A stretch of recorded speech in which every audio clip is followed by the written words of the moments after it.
वारुळाच्या आतमध्ये मात्र तापमान किती आहे तुम्हाला सांगितलं तर नवल वाटेल. तर साधारणपणे 20 ते 22 डिग्री तापमान हे वारुळाच्या शेवटच्या कप्प्यामध्ये असतं, जिथं राणी असते. राणी या वारुळात एकच असते, त्याला राणी मुंगी म्हणतो आपण.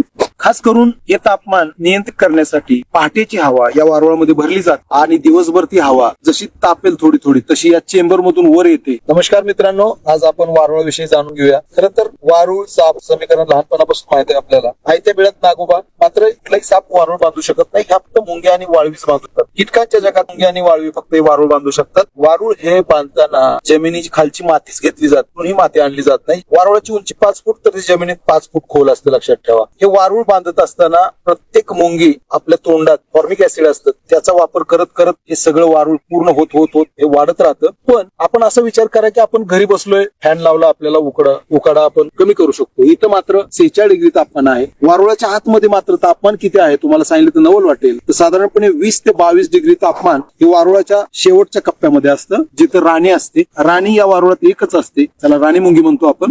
खास करून हे तापमान नियंत्रित करण्यासाठी पहाटेची हवा या वारुळामध्ये भरली जाते आणि दिवसभर ती हवा जशी तापेल थोडी थोडी तशी या चेंबर मधून वर येते. मात्र जी थंड हवा आहे ती दिवसभर त्यांना पुरेल एवढी थंड हवा आतमध्ये असते. दिवसभरात जास्त ऊन आणि जास्त थंडीच्या कालावधीत मुंग्या काम करत नाहीत किंवा जास्त पावसात मुंग्या कधीही काम करत नाहीत. नंतर खूप मोठ्या प्रमाणात ते काम करत राहतात. खास करून या वारुळाचा विचार केला तर मुंग्या बाहेर दिसत आहेत कुठेतरी एखादी, याचा अर्थ हे मुंग्यांचं वारुळ आहे. आणि मुंग्या ह्या साधारणपणे 40 ते 45 लाख मुंग्या एका वारुळात असतात असं संशोधकांचा दावा आहे. जसं वारुळ मोठं होईल तशी त्यांची संख्या वाढत राहते. एवढं मोठं वारुळ याचा अर्थ 200 डायमीटर परिसरामध्ये ह्या मुंग्या फिरत असतात. आणि खास करून मुंग्या असतील तरच आपण जगामध्ये शेती करू शकतो, मुंग्या नसतील तर ती शेती नापीक असते, लक्षात ठेवा. त्याच्यामुळे आपल्या भविष्यात शेती करायची असेल तर अशा प्रकारची वारुळ वाचली पाहिजेत. मुंग्या स्वतःही शेती करतात, मुंग्या स्वतः गोपालन करतात, मुंग्या प्रचंड मोठी युद्धही खेळू शकतात. हे वारुळ म्हणजे गाव आहे, लक्षात ठेवा. आणि म्हणून यांना जपणं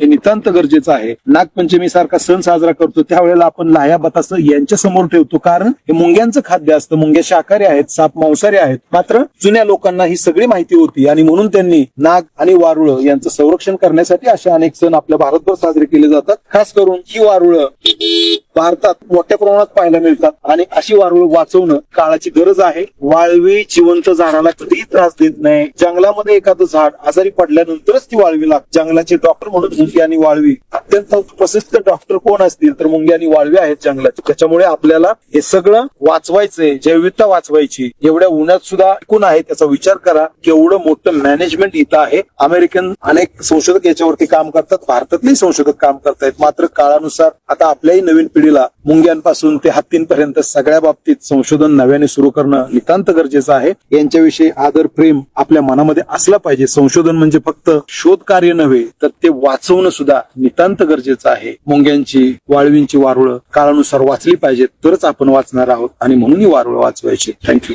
जगभरात सर्वात महत्वाचं म्हणजे प्रति चौरस किलोमीटर मुंग्या साधारणपणे 50 टन खत निर्मिती करतात. त्यामुळेच आपण आज जैविक शेतीकडे वळणार आहोत. अन्यथा मुंग्यांनी जर खत निर्मिती केली नाही तर आपण कधीही जगामध्ये जैविक शेती करू शकत नाही. आणि म्हणून अशा वेगवेगळ्या वारुळांना वाचवा. एक वारुळ वाचवायचं म्हणजे कित्येक लाख मुंग्यांना वाचवणं आहे. हे बारकाईने आपण अभ्यासलं पाहिजे, प्रत्येकाने लक्षात घेतलं पाहिजे. ती काळाची गरज आहे. धन्यवाद.